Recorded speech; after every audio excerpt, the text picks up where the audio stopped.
কখন যদি আপনাদের একটু সময় থাকে মন্দিরে গিয়ে ঘুরে আসুন,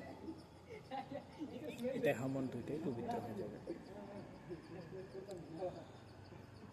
যদি মনে কোনো কষ্ট থাকে, যদি ডিপ্রেশনে থাকুন,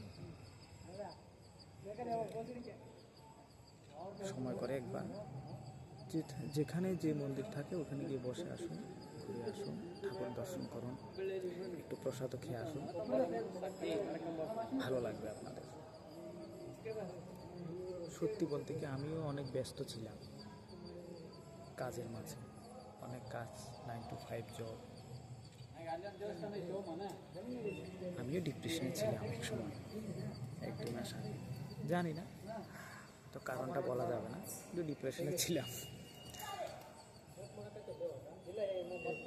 তখন ভাবছি কি করব, মনের মধ্যে সবসময় একটা শূন্যতা বিরাজমান, কি যেন হারিয়ে গেল আমার লাইফ থেকে, কি যেন নেই আমার লাইফে। এখন ঠিক হয়ে গেছে।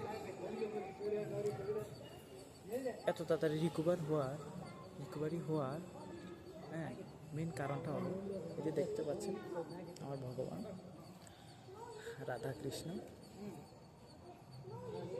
ওখানে এসে আমি অনেক শান্তি পাই।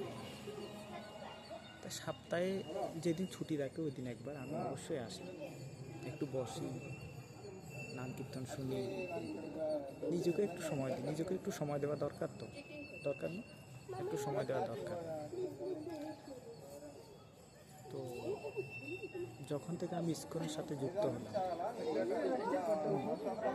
আনঅফিশিয়ালি, তখন থেকে আমি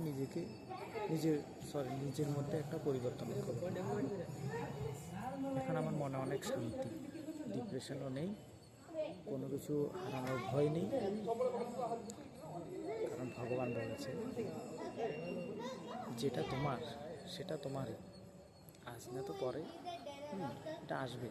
আর যেটা তোমার না, হোক না সেটা টাকা পয়সা, সৌন্দর্য, পাশের মানুষ, কাছের মানুষ, কেউই দূরে থাকবে না, সবটাই একসময় চলে যাবে।